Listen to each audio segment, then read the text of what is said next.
Hi hello வணக்கம் friends. இப்போ பார்த்தீங்கன்னா நம்ம வந்து ஃபண்டமெண்டல் ரைட்ஸை வெறும் 4 பக்கத்தில் நம்ம முடிக்க போகிறோம். இப்போ பார்த்தீங்கன்னா நம்மளுக்கு நிறையா பார்ட் இருக்குது. அதில் ரொம்ப முக்கியமானது ஃபண்டமெண்டல் ரைட்ஸை பேஸ் பண்ணி நிறைய கொஷின்ஸும் நம்மளுக்கு வந்து எல்லா விதமான எக்ஸாம்ஸ்லையும் வந்து கேட்டுட்ருக்காங்க. அதை வந்து நம்மளுக்கு ஒரு 4 பேஜுக்குள்ளார ஷார்ட் நோட்ஸாக எடுத்திருக்கேன். அதை வந்து கம்பைல் பண்ணி உங்களுக்கு இந்த வீடியோவில் முடிஞ்ச அளவுக்கு ஷார்ட்டாகவும் கிறிஸ்பாகவும் தேவைப்படுற விஷயத்தை விடாமலும் சொல்கிறதுக்கு ட்ரை பண்ணுறேன். இந்த வீடியோ பிடிக்கும் உங்களுக்கு. இந்த வீடியோ ஃபுல்லாக பாருங்கள், ஒரு ஃபுல் நாலேஜ் நம்மளுக்கு கிடைக்கும். ஓகேங்களா? இப்போ பார்த்தீங்கன்னா நம்ம ஃபண்டமெண்டல் ரைட்ஸ் வந்து பார்ட் 3 ஆஃப் தி கான்ஸ்டியூஷனில் வந்து இருக்குது. ஓகேங்களா? மொத்தம் 25 பார்ட் இருக்குது. அதில் வந்து ஃபண்டமெண்டல் ரைட்ஸ் வந்து பார்ட் 3 ஆஃப் தி கான்ஸ்டியூஷனில் இருக்குது. ஆர்டிகல் 12லேருந்து 35 வரைக்கும் ஃபண்டமெண்டல் ரைட்ஸை பற்றி பேசுது. ஆனால் நம்மளுக்கு ஃபண்டமெண்டல் ரைட்ஸை 6 விதமான ரைட்ஸாக பிரிப்பாங்க. அந்த 6 விதமான ரைட்ஸாக பிரிக்கிறது எந்த ஆர்டிகல்லேருந்து முக்கியமாக இருக்குதுன்னு பார்த்தோன்னா, ஆர்டிகல் 14லேருந்து ஆர்டிகல் 32 வரைக்கும் நம்மளுக்கு வந்து இருக்கக்கூடிய ஆர்டிக்கலை தான் நம்ம வந்து 6 கேட்டகரி ஆஃப் ஃபண்டமெண்டல் ரைட்ஸாக நம்ம பிரிச்சிருப்போம். அது என்ன 6 கேட்டகரின்னு பார்த்தோன்னா, right to equality, right to freedom, right against exploitation, right to of religion, right to property முன்னாடி இருந்தது, இப்போ வந்து அதை எடுத்துட்டோம். ஓகேங்களா? அடுத்து வந்து right of minorities, right to constitutional remedies. இந்த மாதிரி ஃபஸ்ட்டு வந்து 7 இருந்துச்சு, இப்போ வந்து 6 இருக்குது. எதனாலும் பார்த்தோன்னா, நம்மளுக்கு ரைட் டு ப்ராப்பர்ட்டி இருக்குல்ல, அந்த ரைட் டு ப்ராப்பர்ட்டி அப்படின்ற ரைட்ஸ் வந்து நம்ம வந்து எடுத்ததுனால நம்மளுக்கு வந்து இப்போ வெறும் நம்மளுக்கு 6 ஃபண்டமெண்டல் ரைட்ஸ் தான் நம்மளுக்கு இருக்குது. 6 கேட்டகரிஸ் ஆஃப் ஃபண்டமெண்டல் ரைட்ஸ் நம்மளுக்கு இருக்குது. எந்த அமெண்ட்மெண்ட் மூலயமா அந்த ரைட் டு ப்ராப்பர்ட்டி, அதாவது ஆர்டிகல் 31 அப்படின்ற ஆர்டிக்கலில் தான் வந்து இந்த ரைட் டு ப்ராப்பர்ட்டி வந்து இருக்கும். அந்த ரைட் டு ப்ராப்பர்ட்டியை 44th கான்ஸ்டியூஷனல் அமெண்ட்மெண்ட் ஆக்ட் 1978 மூலயமா வந்து ரிமூவ் பண்ணுறாங்க. இதை எடுத்துகிட்டு போயிட்டு ஆர்டிகல் 300A அப்படின்ற ஒரு ஆர்டிக்கல் எடுத்துகிட்டு போய் வச்சுருவாங்க. இது வந்து இப்போ ஃபண்டமெண்டல் ரைட்ஸ்லேருந்து லீகல் ரைட்ஸாக மாறிடுச்சு அப்படின்னு சொல்லுவாங்க. லீகல் ரைட்ஸாக வந்து மாறிடுச்சு அப்படின்னு சொல்லுவாங்க. இதுக்கு வந்து நம்ம கான்ஸ்டியூஷனல் ரெமிடிஸ், ஃபண்டமெண்டல் ரைட்ஸில் சொல்லப்பட்டக்கூடிய கான்ஸ்டியூஷனல் ரெமிடிஸை நம்ம வந்து கேட்க முடியாது. அதுதான் இதுக்கு முக்கியமான காரணம், இதை எடுத்துகிட்டு போய் வெளில வச்சதுக்கு. நம்ம ஃபஸ்ட்டு ஃபண்டமெண்டல் ரைட்ஸினுடைய கேரக்டரிஸ்டிக்ஸ் வந்து பார்த்துருவோம். ஃபண்டமெண்டல் ரைட்ஸை பொறுத்துக்கிட்டோன்னா, அந்த ஃபண்டமெண்டல் ரைட்ஸ் வந்து அப்சல்யூட்டானது கிடையாது, அதாவது ஒரு முழுமை பெற்றது கிடையாது. எல்லா விஷயத்தையும் வந்து அந்த ஃபண்டமெண்டல் ரைட்ஸு சொல்கிறாங்களா ஆர்டிக்கல் அதிலே சொல்லிருக்க மாட்டாங்க. ஒரு சில விஷயங்களை வந்து அதில் டிஃபைன் பண்ணிருக்க மாட்டாங்க. அது வந்து நம்மளுக்கு கோர்ட்டோட இன்டர்பிரிட்டேஷன் மூலயமா தான் நம்மளால் புரிஞ்சிக்க முடியும். எப்படின்னா, இப்போ அன்டச்சபிலிட்டின்னு சொல்லிருப்பாங்க, அபாலிஷன் ஆஃப் அன்டச்சபிலிட்டி அப்படின்னு ஆர்டிகல் 17 சொல்லிருப்பாங்க. ஆனால் அன்டச்சபிலிட்டி என்னான்ட்டு நம்மளுக்கு ஆர்டிக்கலில் வந்து டிஃபைன் பண்ணிருக்க மாட்டாங்க. ஒரு முழுமை பெற்றதாக இருக்காது. இதெல்லாம் வந்து கோர்ட்டு தான் வந்து நம்மளுக்கு வந்து எக்ஸ்பிளைன் பண்ணும், அந்த ஜுடிஷியல் ரிவ்யூ, அந்த ஜுடிஷியல் இன்டர்பிரிட்டேஷனை யூஸ் பண்ணி. அதே மாதிரி இந்த ஃபண்டமெண்டல் ரைட்ஸ்லாம் வந்து நம்மளுக்கு குவாலிஃபைடாக இருக்கும். எல்லா ஃபண்டமெண்டல் ரைட்ஸுமே வந்து ஸ்டேட்டோடைய ஆக்ஷனை வந்து தடுக்கிற மாதிரி தான் இருக்கும். ஒரு சில ஃபண்டமெண்டல் ரைட்ஸ் வந்து ரொம்ப பவர்ஃபுல்லாக இருக்கும். அது வந்து இண்டிவிஜுவலுடைய ஆக்ஷனுக்கும் எதிரானதாக இருக்கும். இப்போ இந்த ரைட்ஸ் வந்து நான் ஸ்டேட்டுக்கிட்ட இருந்து மட்டும்தான் வாங்க முடியும் இல்லை, ஒரு இண்டிவிஜுவலும் வந்து என்னுடைய இந்த ஃபண்டமெண்டல் ரைட்ஸை பாதிக்கக்கூடாது அப்படின்றது வந்து ஒரு சில ரைட்ஸ் வந்து இருக்குது. அந்த ரைட்ஸும் நம்ம உள்ளார போகும்போது பார்ப்போம். இப்போ இந்த ஃபண்டமெண்டல் ரைட்ஸ் வந்து நம்மளுக்கு ஜஸ்டிசியபிள். நம்மளுக்கு இப்போ இந்த ஃபண்டமெண்டல் ரைட்ஸில் ஏதாச்சும் ஒன்று கிடைக்கலனா, இதில் நம்மளுக்கு வந்து கான்ஸ்டியூஷனல் ரெமிடிஸ், அதாவது விரிட்டுன்னு சொல்லுவாங்க, நீதிப்பேரணை, பின்னாடி அதை பற்றி பார்க்க தான் போகிறோம். அந்த கான்ஸ்டியூஷனல் ரெமிடிஸும் வந்து இந்த ஃபண்டமெண்டல் ரைட்ஸுக்குள்ளாரையே இருக்குது. அப்படிப்பட்ட ஒரு ஜஸ்டிசியபிள் பார்ட்டாக இருக்குது இந்த ஃபண்டமெண்டல் ரைட்ஸ். அதே மாதிரி இந்த ஃபண்டமெண்டல் ரைட்ஸ் வந்து ஒரு சேக்ரோசன்ட்டானது இல்லை, இப்போ புனிதத்துவமானது அப்படின்னு சொல்லுவாங்க. இதை எப்படி நீங்கள் கை வைக்கலாம், இது வந்து ஒரு வாட்டி இது வந்து கடவுளே சொன்னது, இதை வந்து நீங்கள் மாற்றக்கூடாது, அப்படியே தான் நீங்கள் பயன்படுத்தணும் அப்படின்லாம் கிடையாது. நம்ம காலத்துக்கு ஏற்ற மாதிரி மாற்றங்கள் வர வர நம்ம இந்த ஃபண்டமெண்டல் ரைட்ஸ் வந்து அமெண்ட்மெண்ட் பண்ணிக்கலாம். அதே மாதிரி இந்த ஃபண்டமெண்டல் ரைட்ஸ் வந்து பர்மனெண்ட் கிடையாது. நினச்சா வந்து இந்த ரைட்ஸை வந்து ரிமூவும் பண்ணுவாங்க, ரீசனபிள் காரணங்கள் இருந்தால். அதான் நம்மளுக்கு ப்ராப்பர்ட்டின்றது வந்து ஒரு ஃபண்டமெண்டல் ரைட்ஸாக இருந்துச்சு, அதை வந்து ரிமூவ் பண்ணாங்கல்ல, அப்போ இது பர்மனெண்ட் இல்லை அப்படின்றத நம்ம புரிஞ்சுக்கணும். அதே மாதிரி இந்த ஃபண்டமெண்டல் ரைட்ஸ் வந்து ஒரு சில காரணங்களுக்காக லிமிட் ஆகிருக்கும். என்ன காரணங்களால் லிமிட் ஆகிருக்குன்னா, article 31A, article 31B and article 31C இதெல்லாம் வந்து இந்த ஃபண்டமெண்டல் ரைட்ஸ் வந்து லிமிட் பண்ணக்கூடிய ஒரு சில ஆர்டிகல்ஸ் வந்து இந்த ஃபண்டமெண்டல் ரைட்ஸ்குள்ளாரே இருக்குது. அது வந்து நம்ம என்னன்ட்டு நம்ம உள்ளார போகும்போது விலாவரியாக பார்ப்போம். நம்ம இப்போ வந்து ஒரு ஆர்டிக்கலாக பார்க்க ஆரம்பிச்சிருவோம். இப்போ நம்ம வந்து ஆர்டிகல் 12க்குள்ளே போவோம். ஆர்டிகல் 12 வந்து எதை பற்றி சொல்லுதுன்னா, இதில் ஸ்டேட் அப்படின்ற ஒரு வார்த்தையை வந்து 12 வந்து டிஃபைன் பண்ணுது. எதனால் இந்த வார்த்தையை டிஃபைன் பண்ணுறது அவ்வளோ அவசியம்னா, நம்மளுக்கு ஃபண்டமெண்டல் ரைட்ஸ் வந்து யார் ப்ரொவைட் பண்ணுறா, ஸ்டேட் ப்ரொவைட் பண்ணுது. அந்த ஃபண்டமெண்டல் ரைட்ஸ் வந்து யாருக்கு வந்து அகைன்ஸ்டாக நம்ம வந்து நம்மளோட ரைட்ஸை வந்து நம்ம பயன்படுத்துகிறோம், ஸ்டேட்டுக்கு அகைன்ஸ்டாக. ஸ்டேட் வந்து ஒரு சில விஷயம் வந்து ஆர்பிட்ரரியாக, அதாவது தன்னிச்சையாக வந்து செயல்படும் போது என்னோடய ரைட்ஸ் பாதிக்கப்படுது அப்படின்னு நம்ம வந்து சொல்கிறோம். அப்போ அந்த ஸ்டேட்னா யார் அப்படின்றத வந்து டிஃபைன் பண்ண வேண்டியது அவசியம். அதனால தான் வந்து ஸ்டேட் அப்படின்றது வந்து இந்த ஃபண்டமெண்டல் ரைட்ஸ் ஆர்டிகல் 12 வந்து டிஃபைன் பண்ணுறாங்க. இதில் ஸ்டேட்னா யாரெல்லாம் சொல்கிறாங்க அப்படின்னு பார்த்தோன்னா, legislative and executive parties of central government, state government. அதாவது சட்டம் இயற்றுறவங்க அதை நடைமுறைப்படுத்தக்கூடிய இடத்துல இருக்கக்கூடிய மத்திய மற்றும் மாநில அரசுகளில் இருக்கக்கூடிய எல்லாருமே வந்து இந்த ஸ்டேட் என்ற டெஃபினேஷனுக்குள்ளார வருவாங்க. அடுத்து யார் இருக்காங்க அப்படின்னு பார்த்தோன்னா, லோக்கல் அத்தாரிட்டிஸ். லோக்கல் அத்தாரிட்டிஸ்னால் இந்த பஞ்சாயத்து, முனிசிபாலிட்டிஸ், அப்புறம் அவங்களுக்கு கீழே இருக்கக்கூடிய அந்த கவுன்சிலர்ஸ், இவங்களாம் வந்து இந்த லோக்கல் அத்தாரிட்டிஸ் வருவாங்க. ஏன்னா அவங்களாம் சட்டம் இயற்றுறதுக்கான அதிகாரங்கள் வந்து இல்லை, ஆனால் அவங்க வந்து லோக்கல் அத்தாரிட்டிஸாக இருப்பாங்க. லெஜிஸ்லேச்சருக்குள்ளார வந்து நேரடியாக வரமாட்டாங்க. அதனால் லோக்கல் அத்தாரிட்டிஸ். அப்புறம் அதர் அத்தாரிட்டிஸ் அப்படின்ற ஒரு வார்த்தை வந்து இந்த ஆர்டிகல் 12 வந்திருக்கும். அந்த அதர் அத்தாரிட்டிஸ் வந்து ரொம்ப முக்கியமானது. ஏன்னா இந்த அதர் அத்தாரிட்டிஸ் அப்படின்ற வார்த்தை வந்து ஜுடிஷியல் இன்டர்பிரிட்டேஷனுக்கு வந்து வழிவகுக்குது. நீங்கள் அவங்க மட்டும் கான்ஸ்டியூஷனில் அதர் அத்தாரிட்டின்னு சொல்லிட்டாங்க, இங்கே வந்து பிரச்சனை வரும். நான் வந்து ஸ்டேட்டோட இங்கே டெஃபினேஷனில் இவங்க வருவாங்களா வரமாட்டாங்கன்னு, அப்போ தான் வந்து ஜுடிஷியரி சொல்லும் இவங்க வருவாங்க இவங்க வரமாட்டாங்க அப்படின்ட்டு. அதர் அத்தாரிட்டிஸ் வந்து ஸ்டாச்சுட்டரி பாடியாகவும் இருக்கலாம், நான் ஸ்டாச்சுட்டரி பாடியாகவும் இருக்கலாம். அவங்க வந்து இந்த ஓஎன்ஜிசி இந்த மாதிரி நம்மளுக்கு இந்தியாவுடைய ஷேர் அதிகமாக இருக்கக்கூடிய கம்பெனிஸாக இருக்கலாம். அது இல்லாமல் இந்த ஸ்டேட்டோடைய டெஃபினேஷனுக்குள்ளே இன்னொரு ஆளும் வருவாங்க. யார் வருவாங்க அப்படின்னு பார்த்தோன்னா, நம்மளுக்கு ப்ரைவேட் பாடிஸ் இருப்பாங்கள்ல, அந்த ப்ரைவேட் வந்து நம்மளுக்கு பப்ளிக்காக வந்து வேலை செய்கிறாங்க அப்படின்னா, அவங்களும் வந்து இந்த ஸ்டேட்டுன்ற டெஃபினேஷனுக்குள்ளார அவங்க எவ்வளோ காலம் வந்து ஒரு ஸ்டேட்டினுடைய தேவைகளை பூர்த்தி பண்ணக்கூடிய வேலையை செய்கிறாங்களோ அவங்க வந்து அந்த நேரத்தில் வந்து இந்த ஸ்டேட்டுன்ற டெஃபினேஷனுக்குள்ளார வருவாங்க. இவ்வளோ தான் வந்து நம்மளுக்கு ஆர்டிகல் 12 தெரிஞ்சிக்க வேண்டியது முக்கியமான 4 விஷயந்தான். Legislative and executive organs of the central and state வந்து நம்மளுக்கு ஸ்டேட்டுன்னு சொல்லுவோம். அது இல்லாமல் வந்து லோக்கல் அத்தாரிட்டிஸை நம்ம ஸ்டேட்டுன்னு சொல்லுவோம். அது இல்லாமல் வந்து அதர் அத்தாரிட்டிஸ், அதாவது இந்த ஸ்டாச்சுட்டரி ஆர் நான் ஸ்டாச்சுட்டரி ஆர்கனைசேஷன்ஸ், பாடிஸ், இதெல்லாம் வந்து நம்ம ஸ்டேட்டுன்னு சொல்லுவோம். அது இல்லாமல் வந்து இந்த அதர் அத்தாரிட்டிஸை வந்து நம்மளுக்கு வந்து ஜுடிஷியரி இன்டர்பிரேட் பண்ணும். அந்த மாதிரி இன்டர்பிரேட் பண்ணி சொன்னது தான் என்னென்னா, ப்ரைவேட் ஆர்கனைசேஷன் வந்து ஸ்டேட்டினுடைய ஒரு வேலையை செய்யுது அப்படின்னா அவங்களும் வந்து ஸ்டேட்டுன்ற டெஃபினேஷனில் தான் வருவாங்க. இந்த விஷயம் தான் நம்மளுக்கு வந்து இந்த ஆர்டிகல் 12 தெரிஞ்சிக்க வேண்டியது. இதுக்கு மேலே இதில் தெரிஞ்சிக்கிறதுக்கு நம்மளுக்கு எதுவும் இல்லை. நம்ம இப்போ ஆர்டிகல் 13க்கு போயிடலாம்.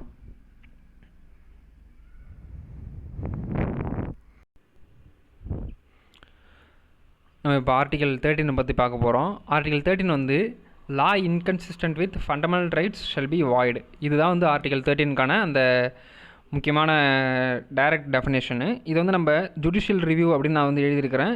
இந்த ஒரு விஷயத்து மூலிமா ஜுடிஷியல் ரிவ்யூக்கான ஸ்கோப் வந்து வருது. அதனால் இது வந்து ஷார்ட்டாக ஜுடிஷியல் ரிவ்யூ அப்படின்னு எழுதியிருக்கேன். ஆனால் இதோட உண்மையான டெஃபினேஷன் என்ன தான், law inconsistent with fundamental rights shall be void. அதாவது இந்த அடிப்படை உரிமைகள் சொல்லியிருக்காங்கல்ல, இனிமேட்டு 13க்கு அப்புறம் வரக்கூடிய இந்த உரிமைகளுக்கும் இயற்றப்படக்கூடிய லாக்கும் வந்து முரண்பாடு ஏற்பட்டுச்சுன்னா அந்த லா வந்து ஒரு வேலிடான லாவே கிடையாது, அது வந்து இன்வேலிட் அப்படின்னு சொல்லி இந்த ஆர்டிக்கல்லே சொல்லியிருக்காங்க. இந்த லா வந்து இன்வேலிடா வேலிடா அப்படின்றத வந்து யார் சொல்வா?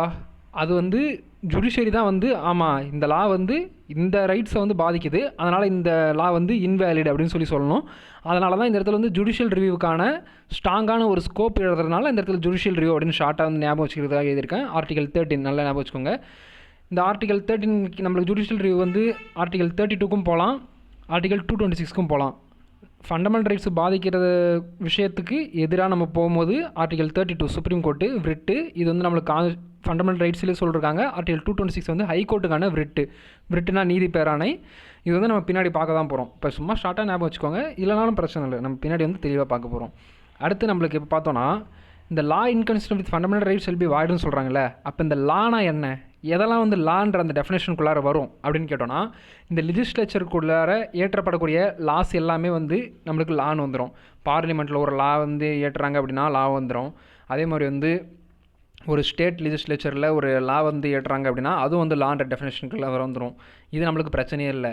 அடுத்து நம்மளுக்கு என்னன்னா, இந்த ஸ்டாச்சுட்டரி அத்தாரிட்டிஸ் இருப்பாங்க. இப்போ வந்து ஒரு நோட்டீஸ் விடுவாங்க, ஒரு மெமோ தருவாங்க, ஒரு சர்க்குலர் விடுவாங்க, இதெல்லாமும் வந்து லான்ற ஒரு அர்த்தத்துக்குள்ளார தான் வந்து அடங்கும் அப்படின்னு சொல்லி ஆர்டிகல் 13லேயே வந்து சொல்லியிருப்பாங்க.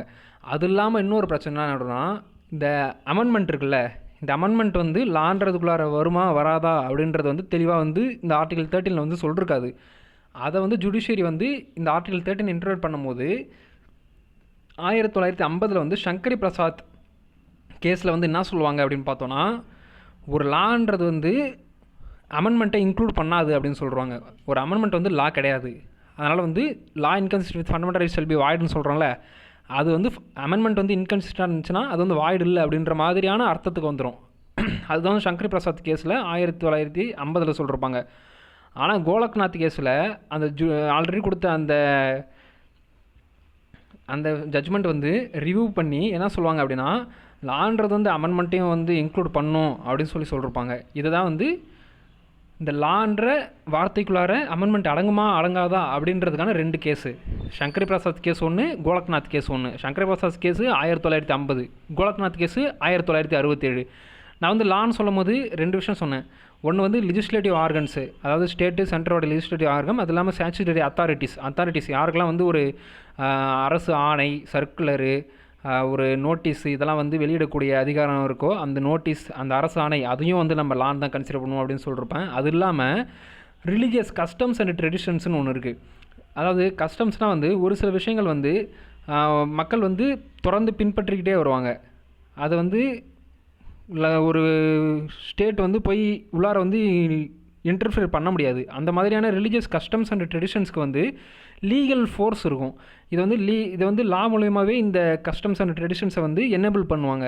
அந்த மாதிரியான ரிலீஜியஸ் கஸ்டம்ஸ் அண்ட் ட்ரெடிஷன்ஸ் மூலயமா உருவாகக்கூடிய ஒரு ஸ்ட்ரக்சர்டு ஒரு எப்படி சொல்கிறது, ஒரு ஸ்ட்ரக்சர்டு ஒரு சொசைட்டி உருவாகும்ல. இப்போ வந்து இந்த ஊரில் வந்து காலைல வந்து 6 மணிக்கெலாம் வந்து எல்லோரும் வந்து ஏஞ்சிருக்கணும் அப்படின்றது ஒரு ரூலு. இது வந்து ஒரு சட்டமாக இருக்காது. ஆனால் வந்து அந்த ஊரினுடைய ஒரு ரிலீஜியஸ் கஸ்டம் அண்ட் ட்ரெடிஷனாக இருக்கும். அதை வந்து ஒரு லெஜிஸ்லேச்சரும் வந்து ஒரு ஸ்டேட்டும் வந்து நம்ம இதை வந்து நம்ம பாதிப்பை எடுத்துப்படுத்தக்கூடாது அப்படின்னு சொல்லி விட்டுருவாங்க. இந்த மாதிரி ரிலீஜியஸ் ட்ரெடிஷன் அண்ட் கஸ்டம்ஸும் கூட நம்மளுக்கு வந்து லான்ற அந்த டெஃபினேஷனுக்குள்ளார வரும். இதை நல்லா ஞாபகம் வச்சுக்கோங்க. இது வந்து ரொம்ப முக்கியமானது. இப்போ கூட 2026 யூபிஎஸ்சி ப்ரிலிம்ஸில் வந்து கேட்ட கேள்வி வந்து இது முக்கியமான கேள்வி. ஓகேங்களா? அடுத்து நம்ம வந்து என்ன பார்க்க போகிறோன்னா, லா வந்து இப்போ இன்கன்சிஸ்டண்ட்டாக இருக்குது. ஒரு லா ஏற்றிட்டாங்க, அது வந்து ஃபண்டமெண்டல் ரைட்ஸுக்கு இடையூறாக இருக்குது அப்படின்றது நம்மளுக்கு தெரிஞ்சிருச்சு. அப்படின்னா நம்ம அந்த லா வந்து நம்ம தூக்கிடலாம். ஆனால் வந்து நம்மளுக்கு இண்டிபெண்டன்ஸுக்கு முன்னாடியே வந்து நம்மளுக்கு நிறையா லா வந்து நடைமுறைக்கு வந்துடுச்சு. அதை வந்து நம்ம இன்னமும் வந்து ஃபாலோ பண்ணிகிட்டு இருக்கோம். அந்த மாதிரியான லாவில் வந்து ஒரு சில விஷயங்கள் வந்து ஃபண்டமெண்டல் ரைட்ஸுக்கு இடையூறாக இருக்கும். ஏன்னா நம்மளுக்கு வந்து அதுக்கப்புறம் தான் நம்மளுக்கு ஃபண்டமெண்டல் ரைட்ஸ் வந்துச்சு. அந்த மாதிரி எந்த விஷயம் வந்து நம்மளுடைய ஃபண்டமெண்டல் ரைட்ஸுக்கு அதுக்கும் கான்ட்ரவர்ஷியலாக இருக்கோ, அந்த ஒரு விஷயத்தை மட்டும் உறங்கு நிலைக்கு வந்து அவங்க கன்சிடர் பண்ணிப்பாங்க. இந்த ஒரு விஷயம் வந்து ஆக்டிவாக இந்த லாவில் வந்து நம்ம எடுத்துக்கூடாது அப்படின்னு சொல்லி. அதுதான் வந்து டாக்ட்ரின் ஆஃப் எக்லிப்ஸ். உங்களுக்கு புரியும்னு நினைக்கிறேன். அதாவது ஒரு லா வந்து நம்ம இனிமேட்டு ஃபண்டமெண்டல் ரைட்ஸ் நம்மளுக்கு வந்ததுக்கப்புறம் நம்ம ஏற்றுறோன்னா, நம்மளோட ஃபண்டமெண்டல் ரைட்ஸ் நம்ம வந்து கம்பேர் பண்ணி நம்ம அது வந்து இன்வேலிடாக ஆகாத மாதிரி நம்ம ஏற்றிடலாம். ஆனால் வந்து நம்மளுக்கு ஃபண்டமெண்டல் ரைட்ஸ் வர்றதுக்கு முன்னாடியே வந்து இண்டிபெண்டன்ஸ்க்கு முன்னாடியே ஒரு சில பிரிட்டிஷ் லாஸ்லாம் இருக்குது. அதை நம்ம வந்து இன்னமும் நம்ம வந்து ஃபாலோ பண்ணுறோம். அப்படின்னு இருக்கும்போது அதில் நம்மளுக்கு ஃபண்டமெண்டல் ரைட்ஸுக்கு கான்ட்ராடிக்ஷியாக ஒரு சில விஷயங்கள் தான் இருக்கும். அந்த ஒரு சில விஷயங்களுக்காக அந்த ஃபுல்லாவையும் நம்ம வந்து ரிவோக் பண்ண முடியாத சூழ்நிலை இருக்கும்போது, அந்த ஒரு சில விஷயங்கள் எதெல்லாம் கான்ட்ராடிக்டரியாக இருக்கோ அதை மட்டும் நம்ம தூக்கி விட்டுட்டு நம்ம வந்து மற்ற லாவை வந்து மற்ற விஷயத்தை நம்ம ஃபாலோ பண்ணுறது தான் வந்து டாக்ட்ரின் ஆஃப் எக்லிப்ஸ். அதுதான் வந்து doctrine of eclipse. Doctrine of severability அப்படின்னு ஒரு கான்செப்ட் இருக்குது. அந்த டாக்ட்ரின் ஆஃப் செவரபிலிட்டி என்ன நடக்கும்னா, ஃபண்டமெண்டல் ரைட்ஸுக்கும் ஆல்ரெடி இருக்கக்கூடிய லாக்கும் பிரச்சனை இருக்கா, இந்த பாரபட்சமே பார்க்குறது இல்லை, ஃபுல்லாகவே அந்த லாவை வந்து தூக்கிட்டு புதுசாக ஒரு லா ஏற்றுங்க, ஃபண்டமெண்டல் ரைட்ஸுக்கு பிரச்சனை இல்லாத மாதிரி ஒரு லாவை வந்து ஏற்றுங்க. அதுதான் வந்து doctrine of severability. Doctrine of eclipse, doctrine of severability. இதை வந்து ஞாபகம் வச்சுக்கோங்க. ஒரே ஆரன் சவுண்டாக இருக்குது, ஒரு கொஞ்சம் நிமிஷம் பாஸ் பண்ணிடுறேன். ஆக்சுவலி பார்த்தீங்கன்னா என்னோடய ரூம் வந்து இந்த 4 ரோடு கனெக்ட் ஆகிற இடத்துல கார்னர் இருக்கக்கூடிய ரூமாக இருக்குது. அதனால் ஒரு வாட்டி வண்டி போகும்போது ஹார்ன் அடித்து தான் போவாங்க. அது கொஞ்சம் சவுண்டு எப்படி வரும்னு தெரில. ஏன்னா இப்போ தான் ஃபஸ்ட்டு வாட்டி வந்து நான் ரூம்லேருந்து ரெக்கார்ட் பண்ணுறேன். சரி வாங்க நம்ம பார்ப்போம். இந்த ஆர்டிகல் 14 வந்து இப்போ பார்க்க ஆரம்பிப்போம். ஆர்டிகல் 14 வந்து எதை பற்றி சொல்லலாம், ஈக்குவாலிட்டி பிஃபோர் லா அப்படின்ற விஷயத்தை பற்றி சொல்லுது ஆர்டிகல் 14. அதாவது சட்டத்தின் முன் அனைவரும் சமம். இதுதான் வந்து ஆர்டிகல் 14. இதே வந்து இன்னொரு கான்செப்ட் இருக்குது. ஈக்குவாலிட்டி பிஃபோர் லா மாதிரியே ஈக்குவல் ப்ரொடெக்ஷன் ஆஃப் லா அப்படின்னு இன்னொரு கான்செப்ட் இருக்குது. ரெண்டுமே உடைய எய்முமே ஒன்று தான். ஈக்குவாலிட்டியை வந்து அந்த இடத்துல கொண்டு வரணுன்றது தான். நம்ம இந்தியாவில் ஃபாலோ பண்ணக்கூடியது வந்து என்னன்னு பார்த்தோன்னா ஈக்குவாலிட்டி பிஃபோர் லா. அது வந்து யூஎஸில் வந்து என்ன ஃபாலோ பண்ணுறேன்னா ஈக்குவல் ப்ரொடெக்ஷன் ஆஃப் லா. இது ரெண்டுத்துக்கும் என்ன வித்தியாசம் அப்படின்னா, ஈக்குவாலிட்டி பிஃபோர் லா என்ன சொல்லுது? எல்லாருமே லாக்கு முன்னாடி சமம் தான். நீ வந்து பெரியவன் சின்னவன்லாம் கிடையாது, எல்லாருமே லாக்கு முன்னாடி சமம். இங்கே வந்து ஈக்குவாலிட்டியை பற்றி பேசுது. அதே வந்து ஈக்குவல் ப்ரொடெக்ஷன் ஆஃப் லா என்னென்னா, ஈக்குவல்ஸை வந்து ஈக்குவலாக ட்ரீட் பண்ணுவோம், அன்ஈக்குவல்ஸ் வந்து நாங்கள் ஒரே மாதிரி ஏன் ட்ரீட் பண்ணோம். அதனால் ஈக்குவல் ப்ரொடெக்ஷன் ஆஃப் லா வந்து எல்லாரையும் ப்ரொடெக்ட் பண்ணுது. இங்கே வந்து ஈக்விட்டியை பற்றி பேசுவாங்க. அதுதான் வந்து ஈக்குவாலிட்டி பிஃபோர் லாக்கும் ஈக்குவல் ப்ரொடெக்ஷன் ஆஃப் லாக்கும் இடையில இருக்கக்கூடிய வித்தியாசம். இதில் நம்மளுக்கு ஈக்குவாலிட்டி பிஃபோர் லா நம்ம சொன்னாலும் எல்லா இடத்துலையுமே வந்து எல்லாரையும் வந்து ஒரே மாதிரி வந்து நம்ம நடத்திட முடியாது. அதில் வந்து ஒரு சில எக்ஸெப்ஷன் இருக்கும். அந்த வித்தியாசமாக நடத்துகிறோம்ல ஒருத்தவங்கள. இப்போ நம்மளுக்கு ரிசர்வேஷனே இருக்குன்னு வச்சுக்கோங்க, இது வந்து ஈக்குவாலிட்டிக்கு எதிரானது தான். ஆனால் இந்த இடத்துல ஒரு ரீசனபிளான கிளாஸிஃபிகேஷன் இருந்துச்சுன்னா, ஒரு காரணம், இந்த காரணம் வந்து ஏற்றுக்கக்கூடிய காரணமாக இருக்குது அப்படின்னா அந்த மாதிரி நம்ம வந்து பார்ஷியல் ட்ரீட்மெண்ட் நடத்தலாம். அதாவது பாசிட்டிவ் டிஸ்கிரிமினேஷன்னு சொல்லுவாங்க. அது வந்து நம்ம இந்தியாவில் வந்து இந்த ரிசர்வேஷன் மூலயமாகவோ இல்லை ஒரு ஃபண்டிங் ரொம்ப இப்போ பிலோ பாவர்ட்டி லைனுக்கு கீழே இருக்காங்க அப்படின்னா அவங்களுக்கு நம்ம முன்னேற்றணும் அப்படின்றதுக்காக இந்த ரேஷன் தர்றது, ரேஷன்லேயே அமௌண்ட்டு தர்றது. அதே மாதிரி இப்போ நம்ம தமிழ்நாட்டிலே எடுத்துக்கோங்களேன். தமிழ்நாட்டிலே வந்து இப்போ கரண்ட் பில் நம்ம எடுத்துக்கிட்டோன்னா 100 யூனிட்டுக்கு கீழே வர்றவங்களுக்கு ஒரு மாதிரி. அது இல்லாமல் இந்த மகளிர் உரிமை தொகை அப்படின்னு தராங்க. மகளிர் உரிமை தொகைக்கு ஒரு வித்தியாசமான ஒரு அணுகுமுறை பயன்படுத்துகிறாங்கல்ல, எல்லாருக்கும் ஈக்குவலாக தரல. அதெல்லாம் வந்து ரீசனபிளான ஒரு கிளாஸிஃபிகேஷன் வந்து இருந்துச்சுன்னா அது வந்து ஈக்குவாலிட்டி வந்து பாதிக்கலை அப்படின்னு சொல்லி இந்த ஆர்டிக்கல்லே வந்து சொல்லியிருக்காங்க. நம்மளுக்கு வந்து ரூல் ஆஃப் லா தான் வந்து இந்த இடத்துல இருக்குது. ஏன்னா ஈக்குவாலிட்டி பிஃபோர் லா தான். லா என்ன சொல்லுதோ அதை நீங்கள் செஞ்சுட்டு போங்க. லாக்கு முன்னாடி எல்லாருமே சமம் தான்.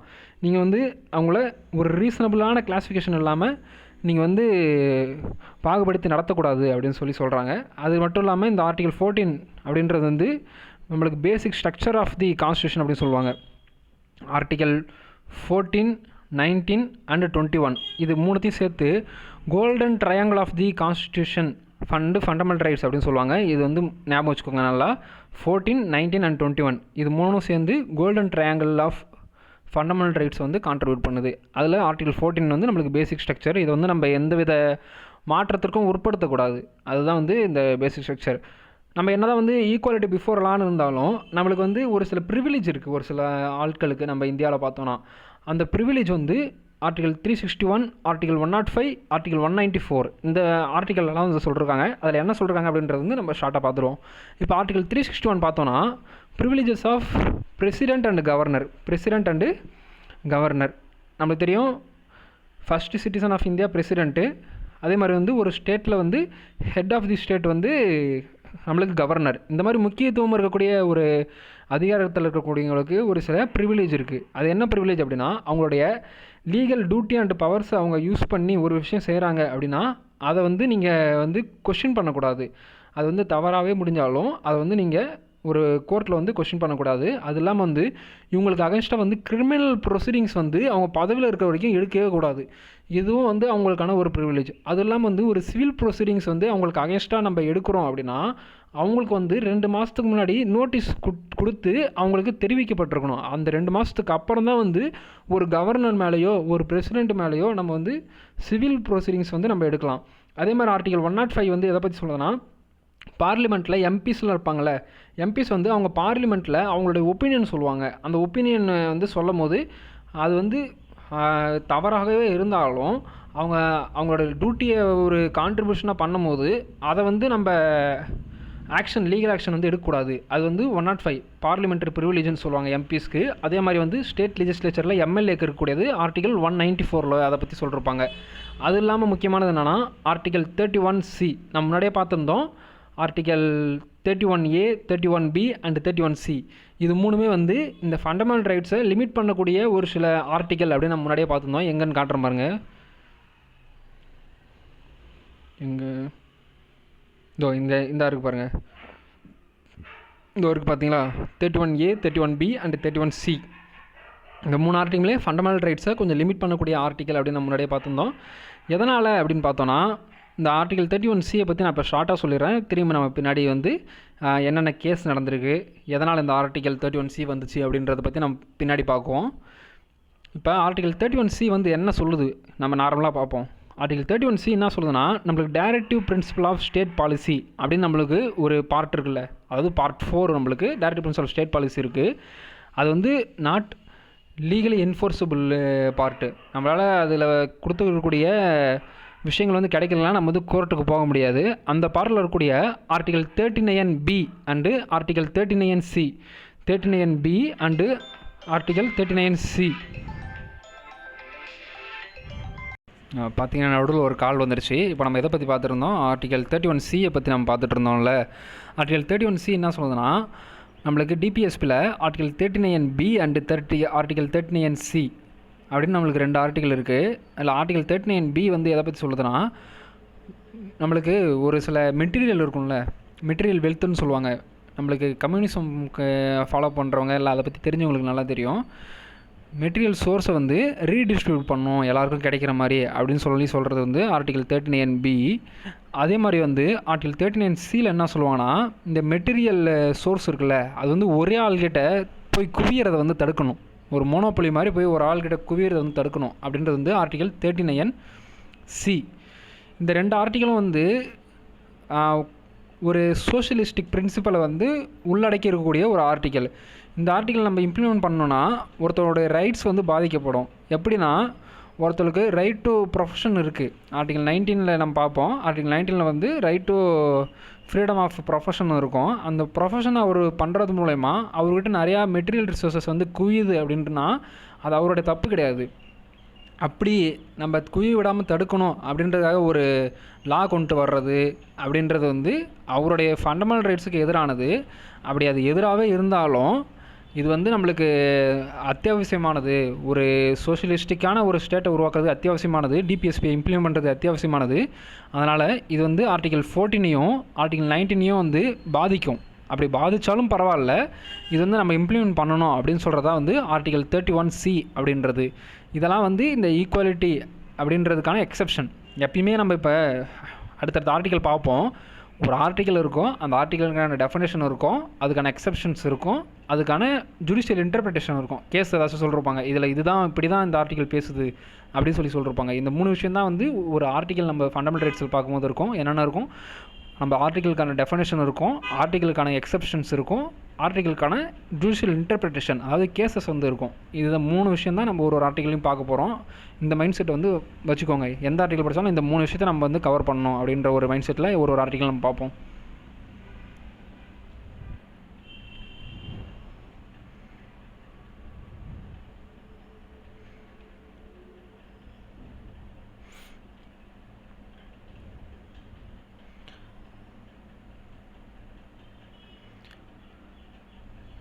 அடுத்தது நம்ம பார்க்க போகிறது வந்து ஆர்டிகல் 15. ஆர்டிகல் 15 எதை பற்றி பேசுதுன்னா, prohibition of discrimination only on the grounds of religion, race, caste, sex and place of birth அப்படின்றத பற்றி தான் ஆர்டிகல் 15 வந்து பேசுது. இந்த ஆர்டிகல் 15 வந்து ரொம்ப முக்கியம். ஏன்னா நம்மளுக்கு வந்து டிஸ்கிரிமினேஷன் வந்து ஒருத்தவங்கள பண்ணக்கூடாது. எந்த அடிப்படையில் பண்ணக்கூடாதுன்னா, religion, race, caste, sex, place of birth, இந்த விஷயத்தின் அடிப்படையில் டிஸ்கிரிமினேஷன் பண்ணக்கூடாது. ஆனால் மற்ற விஷயத்தின் அடிப்படையில் நீங்கள் வந்து வேறுபாடு காட்டுறீங்கன்னா அது வந்து டிஸ்கிரிமினேஷனாக ஆகாது அப்படின்றத நம்ம புரிஞ்சுக்கணும். ஏன்னா இந்த இடத்துல அவங்க யூஸ் பண்ணிருக்கக்கூடிய வார்த்தைனா ஒன்லி அப்படின்ற ஒரு வார்த்தையை வந்து யூஸ் பண்ணிருக்காங்க. அப்படின்னா மீதி எல்லா விஷயமும் வந்து அலோடு தான் அப்படின்றத நம்ம புரிஞ்சுக்கணும். மேக்ஸிமம் இதிலே வந்து டிஸ்கிரிமினேஷனுக்கான ரீசனால் கூட எல்லாத்தையும் இன்க்ளூட் பண்ணிட்டாங்க. Religion, race, caste, sex, place of birth இதெல்லாம் இன்க்ளூட் பண்ணிட்டாங்க.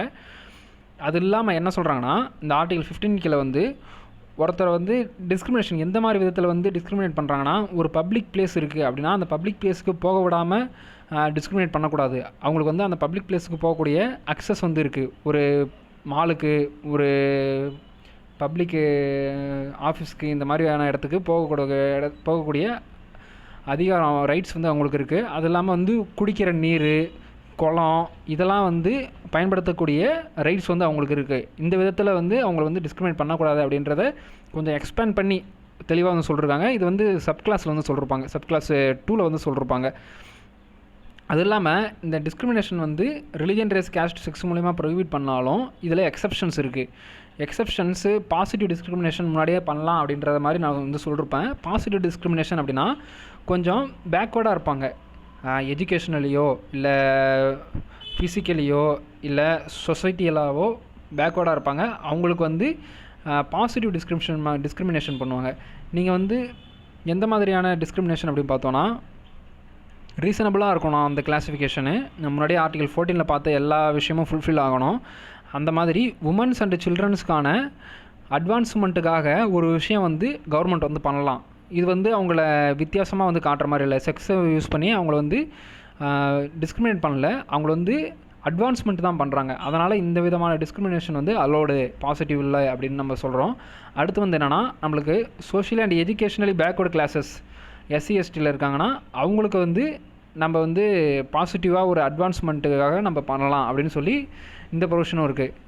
இது ரெண்டும் இது வந்து இந்த ரெண்டாவது பொசிஷன் வந்து நம்மளுக்கு ஃபஸ்ட்டு கான்ஸ்டியூஷன் அமெண்ட்மெண்ட் ஆக்ட் 1951 தான் நம்மளுக்கு ஆட் பண்ணிருப்பாங்க. இதுக்கான ஆர்டிக்கலுக்கான சப் கிளாஸ் வந்து நம்ம ஞாபகம் வச்சுக்கிறது அவசியம். ஆர்டிகல் 15 கிளாஸ் 4 வந்து இந்த சோஷியல் அண்ட் எஜுகேஷனலி பேக்வர்டு கிளாஸுக்கான அட்வான்ஸ்மெண்ட்டுக்கான விஷயம் வந்து சொல்லியிருப்பாங்க. இதை நல்லா ஞாபகம் வச்சுக்க வேண்டியது அவசியம், இந்த ஆர்டிகல் 15 கிளாஸ் 4. ஓகேங்களா? அடுத்து இப்போ ரீசெண்டாக வந்து ஆர்டிகல் 15 கிளாஸ் 6, இது 15 கிளாஸ் 6 இதில் வந்து எக்கனாமிக்கலி வீக்கர் செக்ஷன்ஸ் இருக்காங்களே, அந்த எக்கனாமிக்கலி வீக்கர் செக்ஷனுக்கு நம்ம வந்து அட்வான்ஸ்மெண்ட்டுக்காக நம்ம பாசிட்டிவ்லி நம்ம அவங்கள டிஃப்ரென்ஷியேட் பண்ணி காட்டலாம் அப்படின்னு சொல்லி சொல்கிறது தான் இந்த ஆர்டிகல் 15 கிளாஸ் 6 வந்து சொல்லியிருப்பாங்க. இது வந்து 103rd கான்ஸ்டியூஷன் அமெண்ட்மெண்ட் ஆக்ட் 2019 மூலயமா வந்து இதை இன்க்ளூட் பண்ணிருப்பாங்க. ஒரு நிமிஷம். இப்போ நம்மளுக்கு ஆர்டிகல் 15 கிளாஸ் 4 நான் சொல்லியிருந்தேன். ஆர்டிகல் 15 கிளாஸ் 4 வந்து social and educational backward class, அப்படி இல்லைனா எஸ்சி எஸ்டி இவங்கள வந்து நம்ம அட்வான்ஸ்மெண்ட் பண்ணுறதுக்காக நம்ம வந்து பாசிட்டிவ்லி நம்ம வந்து டிஸ்கிரிமினேட் பண்ணலான்னு சொல்லிட்டோம். அந்த பாசிட்டிவ் டிஸ்கிரிமினேஷனாக என்ன, இப்போ கூடிய ரிசர்வேஷன் தான் வந்து அந்த பாசிட்டிவான ஒரு டிஸ்கிரிமினேஷன் நம்ம வந்து சொல்லலாம். அந்த ரிசர்வேஷன் வந்து எப்படி எவால்வ் ஆச்சு அப்படின்ற விஷயத்தை பற்றி நம்ம இப்போ வந்து சின்னதாக பார்க்க போகிறோம். நம்மளுக்கு பிரசிடெண்ட்டுக்கு வந்து ஒரு அதிகாரம் இருக்குது. ஆர்டிகல் 340 கீழே என்ன அதிகாரம் இருக்குன்னா, அவங்க வந்து ஒரு கமிஷன் வந்து ஒரு கமிஷன் வந்து உருவாக்கலாம். ஆர்டிகல் 340 கீழே பேக்வர்ட் கிளாஸ் கமிஷன் ஒன்று உருவாக்கி இந்தியாவில் வந்து எந்த விதமான பேக்வர்ட்னஸ் வந்து இருக்குது, அதில் வந்து யாரெல்லாம் வந்து பாதிக்கப்பட்டிருக்காங்க அப்படின்ற ஒரு ரிப்போர்ட்டை தர சொல்லி ஒரு கமிஷன் வந்து உருவாக்கலாம். அப்படி தான் வந்து 1953 வந்து காக்கா கலீல்கர் அப்படின்ற ஒருத்தருடைய தலைமையில் வந்து ஒரு ஃபஸ்ட்டு பேக்வர்ட் கிளாஸ் கமிஷன் முதல் முறை ஒரு பேக்வர்ட் கிளாஸ் கமிஷன் வந்து உருவாக்கியிருக்காம அவங்க வந்து 1955 வந்து அவங்களோட ரிப்போர்ட்டை வந்து சப்மிட் பண்ணுவாங்க. இது வந்து காக்கா கலீல்கர் ஃபஸ்ட்டு பேக்வர்ட் கிளாஸ் கமிஷன் 1953, இதை ஞாபகம் வச்சுக்கோங்க. அடுத்து அதுக்கப்புறம் வந்து எப்போ வந்து செகண்ட் பேக்வர்ட் கிளாஸ் கமிஷன் வந்து உருவாக்குறாங்க அப்படின்னு பார்த்தோன்னா 1979 மொராஜி தேசாய் கவர்மெண்ட் இருக்கும்போது இதை வந்து உருவாக்குறாங்க. அப்போ ஆர்டிகல் 340 தான் எப்பயுமே, அந்த ஆர்டிகல் 340 மூலயமா வந்து உருவாக்குறாங்க. இது வந்து மண்டல் கமிஷன் அப்படின்னு சொல்கிறாங்க. எதனால் மண்டல் கமிஷன் சொல்கிறாங்கன்னா, பிபி மண்டல் அப்படின்றவர் தான் வந்து இந்த கமிஷனுக்கு வந்து தலைமை தாங்கியிருப்பார். அதனால் அவரோட பேர் மண்டல் கமிஷன் அப்படின்னு வச்சுருப்பாங்க. அந்த 1979 அந்த கமிட்டி உருவாக்கி 1980 வந்து அவங்க வந்து ரிப்போர்ட் சப்மிட் பண்ணுவாங்க. அவங்க 1980 ரிப்போர்ட்டில் என்ன சொல்லுவாங்கன்னா, இந்தியாவில் கிட்டத்தட்ட 52% மக்கள் வந்து இந்த சோஷியலி அண்ட் எஜுகேஷனலி பேக்வர்ட் பீப்புளாக இருக்காங்க. அவங்களுக்கு வந்து கிட்டத்தட்ட 27% வந்து நீங்கள் வந்து ரிசர்வேஷன் தரணும், அப்போ தான் வந்து அவங்களுடைய சோஷியல் பேக்வர்ட்னஸ் வந்து நம்ம ரிமூவ் பண்ண முடியும் அப்படின்னு சொல்லி இந்த ரிப்போர்ட்டில் வந்து சொல்லியிருப்பாங்க. இது வந்து 1980 வந்து சொல்லியிருப்பாங்க. ஆனால் அதை இம்ப்ளிமெண்ட் பண்ணுறதுக்கு நிறையா அரசுகள் வந்து முன் வந்துட்டு இருக்க மாட்டாங்க. 1990 தான் வந்து விபி சிங் கவர்மெண்ட் வந்து 27% ரிசர்வேஷன் ஃபார் ஓபிசிஸை வந்து இம்ப்ளிமெண்ட் பண்ணுவாங்க. அடுத்து விபி சிங்குக்கு அடுத்து வந்து நரசிம்மராவோ அப்படின்றவருடைய கவர்மெண்ட் வரும். அவங்க வந்து என்ன பண்ணுவாங்கன்னா, இந்த 27% ஓபிசிக்கு வந்து ரிசர்வேஷன் இருக்குல்ல, அதை வச்சுக்கிட்டு அதையும் வந்து நடைமுறைப்படுத்துவாங்க. அது இல்லாமல் வந்து 10% ரிசர்வேஷன் வந்து ஹை கிளாஸஸ் இருப்பாங்கள்ல, அதாவது இந்த சோஷியலி பேக்வர்டாக இல்லாமல் இருக்கக்கூடிய கிளாஸஸ் வந்து எக்கனாமிக்கலி பேக்வர்டாக இருந்திருக்காங்க அப்படின்னா அவங்களுக்கு வந்து ஒரு 10% ரிசர்வேஷன் வந்து தனியாக வந்து கொடுப்பாரு. இந்த 10% ரிசர்வேஷன் தந்ததுனால ஒரு பிரச்சனை வரும். அந்த பிரச்சனைனால இந்திரா சகானி அப்படின்றவங்க வந்து ஒரு கேஸ் வந்து போடுவாங்க. அந்த கேஸ் வந்து ஒரு முக்கியமான கேஸு. அதன் மூலயமா ஒரு அவுட்கம் வரும். அந்த அவுட்கம் மூலயமா நம்மளுடைய இந்த ரிசர்வேஷன் பாலிசியில் நிறைய மாற்றங்கள் வந்திருக்கும். அதை நம்ம தெரிஞ்சுக்க வேண்டியது ரொம்ப அவசியம்.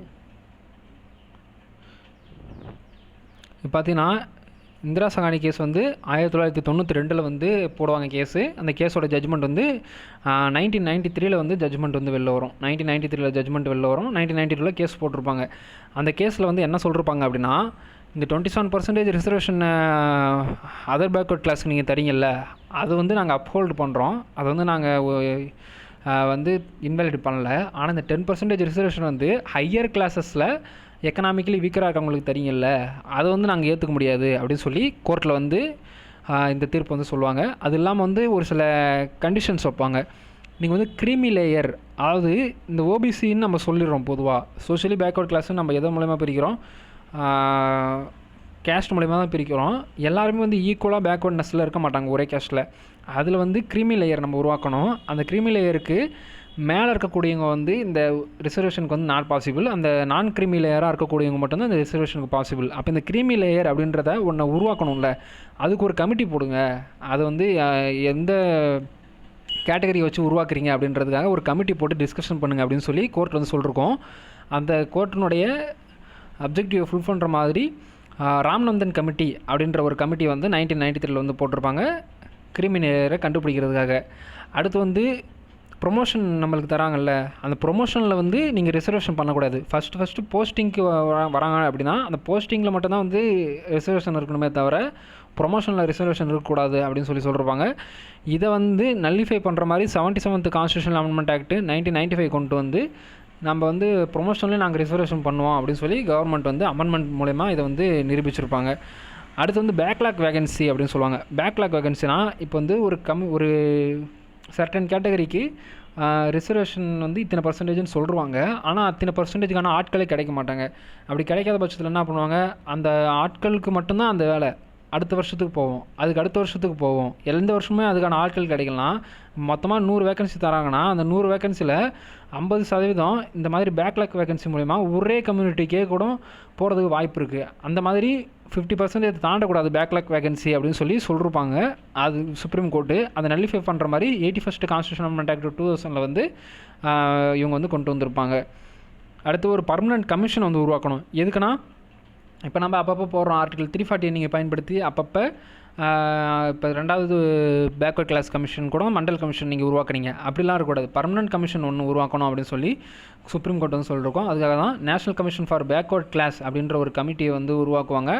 இது வந்து கொண்டு வரும்போது ஒரு ஸ்டாச்சுட்டரி பாடியாக இருக்கும், ஒரு ஆக்டின் மூலயமா கொண்டு வந்திருப்பாங்க. ஆனால் வந்து 102nd கான்ஸ்டியூஷன் அமெண்ட்மெண்ட் ஆக்ட் 2018 மூலயமா என்ன பண்ணுவாங்கன்னா, ஆர்டிகல் 338B அப்படின்ற ஒரு ஆர்டிக்கலை வந்து இன்க்ளூட் பண்ணுறது மூலயமா இந்த நேஷ்னல் கமிஷன் ஃபார் பிசியை வந்து கான்ஸ்டியூஷனல் பாடியாக வந்து மாற்றிடுவாங்க.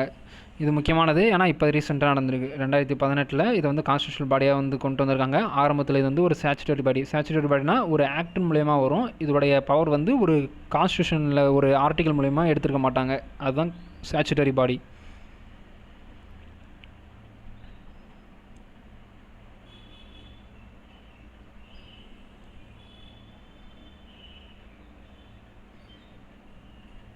அடுத்து என்ன சொல்லிருப்பாங்கன்னா, ஒரு ரிசர்வேஷன் இருக்குன்னா அந்த ரிசர்வேஷன் வந்து 50% மேலே போகக்கூடாது. மொத்தம் இப்போ 100 போஸ்ட் இருக்குன்னா அதில் 50 போஸ்ட்டு நீங்கள் வந்து ரிசர்வேஷன் கொடுத்தாலும் 50 பேர் வந்து அந்த 50 போஸ்ட் வந்து ஓப்பன் கேட்டகரியாக இருக்கணும் அப்படின்னு சொல்லியிருப்பாங்க. ஆனால் ஒரு சில ஸ்பெஷல் சர்க்கம்ஸ்டான்சஸில் இந்த 50% தாண்டலாம் அப்படின்னு சொல்லியிருப்பாங்க. அந்த மாதிரியான ஒரு ஸ்பெஷல் சர்க்கம்ஸ்டான்சஸ்குள்ளார தான் நம்ம தமிழ்நாடோட ரிசர்வேஷன் வருது. ஏன்னா நம்ம தமிழ்நாட்டில் பார்த்தோன்னா 69% வந்து ரிசர்வேஷன் இருக்குது. இந்த 69% கோர்ட் வந்து ரிவ்யூ பண்ணி நல்லிஃபை பண்ணுறக்கூடாது, அதாவது இன்வாலிடுன்னு சொல்கிறக்கூடாது அப்படின்றதுக்காக 76th கான்ஸ்டியூஷனல் அமெண்ட்மெண்ட் ஆக்ட் 1994 மூலயமா 9th ஸ்கெடியூல் எடுத்துகிட்டு போய் வச்சுருப்பாங்க. இந்த 9th ஸ்கெடியூல் அப்படின்னு நம்ம சொல்லும் போது இந்த 9th ஸ்கெடியூலுக்குள்ளார இருக்கக்கூடிய எலமெண்ட்ஸை வந்து ஜுடிஷியல் ரிவ்யூ வந்து பண்ணக்கூடாது அப்படின்னு சொல்லியிருப்பாங்க. இப்போ கிட்டத்தட்ட 282 விஷயங்கள் வந்து இந்த 9th ஸ்கெடியூலுக்கு இருக்குது. இந்த 9th ஸ்கெடியூல் கொண்டு வரும்போது வெறும் 13 விஷயங்கள் தான் இருந்திருக்கும். இப்போ 282 இருக்குது. இந்த 9th ஸ்கெடியூலை பற்றி நம்ம பின்னாடி நம்ம விவரமாக பார்ப்போம். இப்போதைக்கு இதை மட்டும் தெரிஞ்சுக்கோங்க. அடுத்து வந்து இந்த குவாலிஃபையிங் மார்க்ஸ்னு சொல்லுவாங்க. இப்போ நம்மளுக்கு எப்படி சொல்கிறது, இப்போ யூபிஎஸ்சி இருக்குன்னு வச்சுக்கோங்களேன். யூபிஎஸ்சியில் சிசேட்டுன்னு ஒன்று இருக்குது. சிசேட்டுன்னு இருக்குது. அதில் குவாலிஃபையிங் மார்க் வந்து 33%. இந்த 33% வந்து எல்லாருக்குமே ஒன்று தான். அது நீங்கள் எந்த கம்யூனிட்டினாலும் இருந்துருப்பாங்க, ஓப்பன் கேட்டகரியோ இல்லை ஓபிசியோ நீங்கள் வந்து எக்ஸர்வீஸ் வேணும் ஏதோ இருந்துக்கோங்க. இந்த 33% வந்து எல்லாேருக்கும் சேம் தான். அந்த மாதிரியான குவாலிஃபையிங் மார்க்கை வந்து நீங்கள் ரிலாக்ஸேஷன் தரக்கூடாது அப்படின்னு சொல்லி சுப்ரீம் கோர்ட் சொல்லியிருப்பாங்க. ஆனால் வந்து ஒரு சில ஜாபுக்கு வந்து அந்த குவாலிஃபையிங் மார்க்லேயும் வந்து ரிசர்வேஷன் இருக்குது. இந்த கம்யூனிட்டினா இவ்வளோ குவாலிஃபையிங் மார்க் இருந்தால் போதும் அப்படின்ற மாதிரியான வித்தியாசம் வரும். அதை வந்து இம்ப்ளிமெண்ட் பண்ணுறதுக்காக 82nd கான்ஸ்டிடியூஷனல் அமெண்ட்மெண்ட் ஆக்ட் 2000 வந்து பார்லிமெண்ட் வந்து கொண்டு வந்திருப்பாங்க. உங்களுக்கு புரிஞ்சிருக்கும்னு நினைக்கிறேன். ஃபஸ்ட்லேருந்து சின்னதாக ஒரு ரிவிஷன் பண்ணிடலாம்.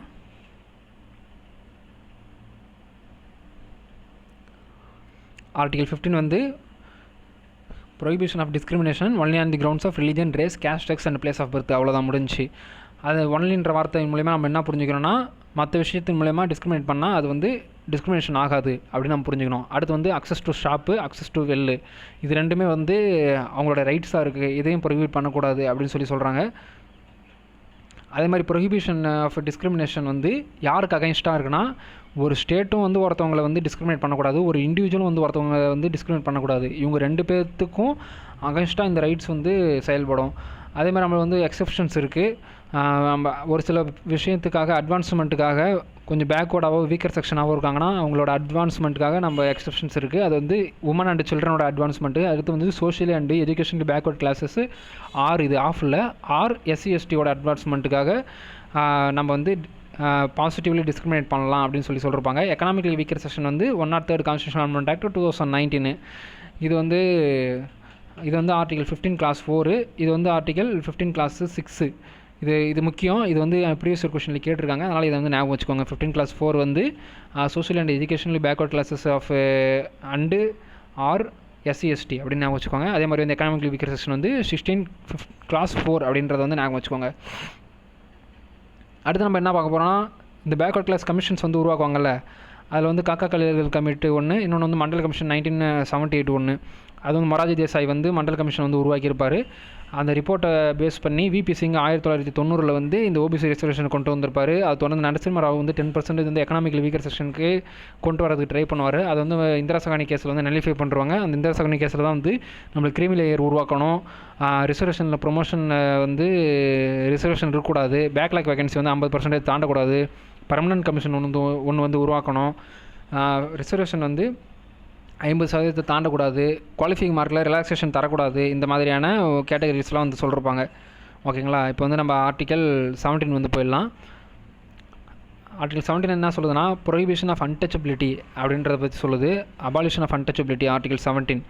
ஆர்டிகல் 17 வந்து நம்ம ஒரு சில விஷயங்கள் வந்து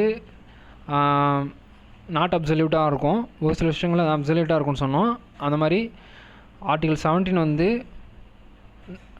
நாட் அப்சல்யூட்டாக இருந்தாலும் இது வந்து ஸ்டேட் அண்டு இண்டிவிஜுவல் 2 பேர்த்துக்கும் அகேன்ஸ்டாகவும் இந்த ஆர்டிகல் வந்து செயல்படும். நம்மளுக்கு எப்படி ஆர்டிகல் 15 வந்து ஸ்டேட்டுக்கும் இண்டிவிஜுவலுக்கும் எதிராகவும் செயல்படுதோ, அதே மாதிரி போத் ஸ்டேட் அண்ட் இண்டிவிஜுவல் இங்கேயும் வந்து அன்டச்சபிலிட்டி ப்ராக்டிஸ் பண்ணாங்கன்னா அவங்களுக்கு அகேன்ஸ்டாக இந்த ரைட்ஸ் வந்து செயல்படும்.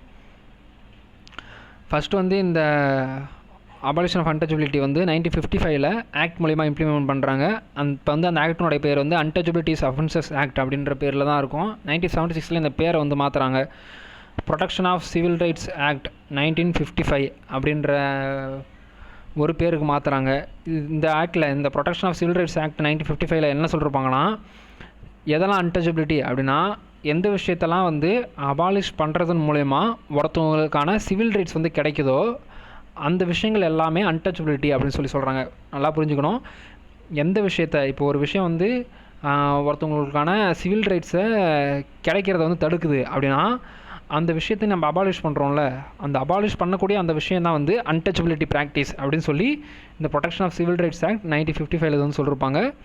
இது வந்து ஸ்டேட் அண்ட் இண்டிவிஜுவல் 2 பேர்த்துக்கும் அகேன்ஸ்டாகவும் இந்த அபாலிஷன் ஆஃப் அன்டச்சபிலிட்டி வந்து செயல்படும். எப்போ அவங்க வந்து இந்த ப்ராக்டிஸ், இந்த அன்டச்சபிலிட்டியை ப்ராக்டிஸ் பண்ணுறாங்களோ அப்போ. அடுத்து நம்ம இப்போ ஆர்டிகல் 18 பற்றி பார்ப்போம். ஆர்டிகல் 18 வந்து abolition of titles. Abolition of titles வந்து முக்கியமாக எதுக்காக அப்படின்னு பார்த்தோன்னா, நம்ம இந்தியன் இண்டிபெண்டன்ஸுக்கு முன்னாடி ஒரு சிலருக்கு வந்து ஒரு சில டைட்டில் இருக்கும். அது வந்து பிரிட்டிஷ் கொடுத்துருப்பாங்களோ இல்லை அவங்களேவே வந்து அவங்களுக்கு வச்சுருந்துருப்பாங்களோ அப்படின்ற மாதிரியான டைட்டில்ஸ் இருக்கும். இந்த டைட்டில்ஸ் வந்து அவங்கள வந்து மற்ற பர்சன்ஸ்கிட்டேருந்து வேறுபடுத்தி காட்டும். அதனால் இந்த டைட்டில்ஸ்லாம் வந்து அபாலிஷ் பண்ணணும் அப்படின்ட்டு அபாலிஷன் ஆஃப் டைட்டில்ஸ் அப்படின்றத வந்து கொண்டு வந்திருப்பாங்க. இப்போ ஒரு பர்சனுக்கு வந்து கவர்மெண்ட் வந்து ஒரு டைட்டிலை வந்து கன்ஃபர் பண்ணக்கூடாது. எந்தவித ரீசனும் இல்லாமல் ஒருத்தவங்களுக்கு ஒரு டைட்டிலை வந்து கவர்மெண்ட்டும் தரக்கூடாது. அதே மாதிரி வந்து ஒரு ஃபாரின் ஸ்டேட் வந்து ஒரு இந்தியன் சிட்டிசனுக்கு ஒரு டைட்டில் தராங்க அப்படின்னா அந்த இந்தியன் சிட்டிசன் வந்து பிரசிடெண்ட்டோடைய கன்சென்ட் இல்லாமல் அந்த டைட்டில் வந்து அக்செப்ட் பண்ணிக்கக்கூடாது. இந்த 2 விஷயத்தையும் ஞாபகம் வச்சுக்கோங்க. ஒன்று, கவர்மெண்ட்டே வந்து ஒரு டைட்டில் வந்து ஒரு சிட்டிசனுக்கு எந்த வித காரணமும் இல்லாமல் கன்ஃபர் பண்ணக்கூடாது. அதே மாதிரி வந்து ஒரு ஃபாரின் கண்ட்ரி வந்து நம்ம இந்தியன் சிட்டிசனுக்கு ஒரு டைட்டில் தராங்க அப்படின்னா அது வந்து பிரசிடெண்ட்டோடைய கன்சென்ட்டோட தான் தரணும். அப்படி இல்லைனா அது வந்து அபாலிஷன் ஆஃப் டைட்டிலில் இருக்கக்கூடிய அந்த டைட்டில்ன்ற டெஃபினேஷனுக்குள்ளார வந்துடும். இப்போ இந்த டைட்டில்ன்ற டெஃபினேஷன் வந்து ஸ்டார்டிங்கில் வந்து கொஞ்சம் கான்ட்ரவர்சியலாக இருந்துச்சு. எதனால் அப்படின்னு பார்த்தோன்னா, இப்போ இந்த பத்மபூஷன், பத்ம விபூஷன், பத்மஸ்ரீ அப்படின்னு சொல்லலாம் பேர் போடுறாங்கல்ல, இதெல்லாம் இப்போ டைட்டில் தானே, இதெல்லாம் வந்து ஒரு மனிதனை வந்து வேறுபடுத்தி காட்டுது தானே அப்படின்னு சொல்லிட்டு 1977 வந்து என்ன கவர்மெண்ட்டுன்னு கரெக்டாக ஞாபகம் இல்லை. 1977 நான் அது பின்னாடி வந்து ரெஃபர் பண்ணி சொல்கிறேன். 1977 ஒரு கவர்மெண்ட் வந்து டைட்டில்ஸே வந்து அபாலிஷ் பண்ணுறாங்க. இந்த பத்மஸ்ரீ, பத்மபூஷன் அந்த மாதிரி டைட்டில்ஸ்லாம் வைக்கக்கூடாதுன்ட்டு. ஆனால் 1980 திரும்பி இந்திரா காந்தி கவர்மெண்ட் வரும்போது இல்லை, டைட்டிலுன்றது வந்து ஒரு மனுஷனை வந்து டிஸ்கிரிமினேட் பண்ணுறதை தடுக்கிறதுக்கு தானே தவிர ஒருத்தவருடைய அகாடமிக் பெர்ஃபார்மன்ஸையோ ஒருத்தவருடைய டேலண்ட்டையோ வந்து நம்ம பாராட்டி கொடுக்கக்கூடிய ரெக்கக்னைஸ் பண்ணக்கூடிய டைட்டில்ஸை வந்து நம்ம இந்த அபாலிஷன் ஆஃப் டைட்டில்ன்ற கான்செப்டுக்கெல்லாம் கொண்டு வர முடியாது அப்படின்னு சொல்லியிருப்பாங்க. இதுக்கு வந்து பிகாஜி நாராயண் கேஸ் அப்படின்னு ஒரு கேஸ் இருக்கும். நான் இந்த 1977 எந்த கவர்மெண்ட் அப்படின்றதும் எந்த கேஸில் அப்படின்றதையும் நான் வந்து ரெஃபர் பண்ணிட்டு சொல்கிறேன். லைட்டாக கன்ஃபியூஷனாக இருக்குது. அவ்வளோதாங்க. இவ்வளோ நேரம் நம்ம பார்த்தது என்னென்னா ரைட் டு ஈக்குவாலிட்டி. நம்ம 6 ரைட்ஸ் சொல்லியிருந்தோம். அதில் இவ்வளோ நேரம் பார்த்து ரைட் டு ஈக்குவாலிட்டி கீழே இருக்கக்கூடிய ஆர்டிகல்ஸை மட்டும் தான் நம்ம பார்த்துட்டு இருந்தோம். இப்போ வந்து நம்ம ரைட் டு ஃப்ரீடமுக்கு கீழே இருக்கக்கூடிய ஆர்டிகல்ஸ் வந்து நம்ம பார்த்துருவோம்.